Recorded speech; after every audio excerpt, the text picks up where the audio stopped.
Shalom. On October 4th, which was Simchas Torah in 2007, it was the 50th anniversary of the launching of Sputnik. Sputnik, for those who don't remember or weren't alive then, was a surprise Soviet orbit launching into space of a satellite, which caught the U.S. by surprise.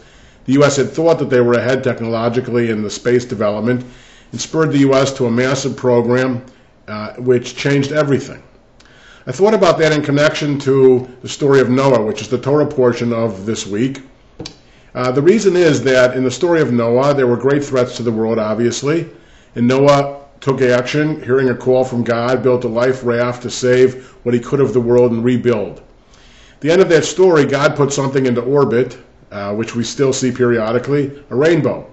And according to the Torah, the purpose of the rainbow is a sign that God will never again destroy the world.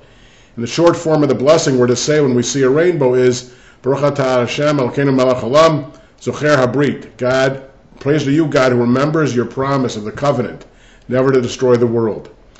And I thought about that in the context of so many of the problems that face us in the world. And sometimes we are lackadaisical about it. For example, I just saw a video, a very important movie that should be seen by all, called Obsession, about the war on radical Islam.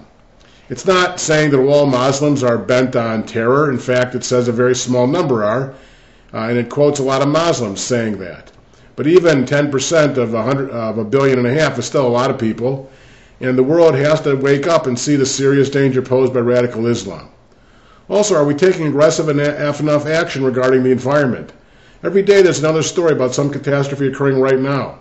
Yesterday it was about the walruses having to relocate because of receding ice, and increasing problems all over, and we're just at the beginning stages of this. We have our own problems in Judaism of assimilation, and in my own denomination of conservative and of Reconstructionist Judaism, in which my synagogue are both, issues about growth and membership and recruitment are concerns of most of my colleagues. And so whichever the main issues that we need to focus on, hopefully this notion of the anniversary of Sputnik, 50 years, can offer us a little kick in the pants.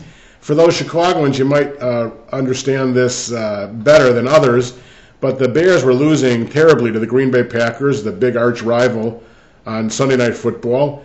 And they came back in the second half, and they were a different team. They outscored Green Bay by 20-3. They got 17 straight points. They ended up winning by 7.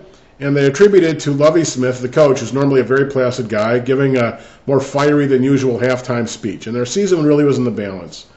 Well, if we don't think the world's in the balance between Iran's nuclear weapons program and the environmental concerns and radical Islam and the problems of assimilation in Judaism and so many other issues, then I don't know what kind of halftime speech could wake us up. And so as we think about the Torah portion where the world really was at stake in Noah's time, and we think about the anniversary of Sputnik and what that did to inspire the U.S. to action in that area, we pray that we will be reminded this week of the necessity of rallying in the second half to preserve the universe that we love and that God made.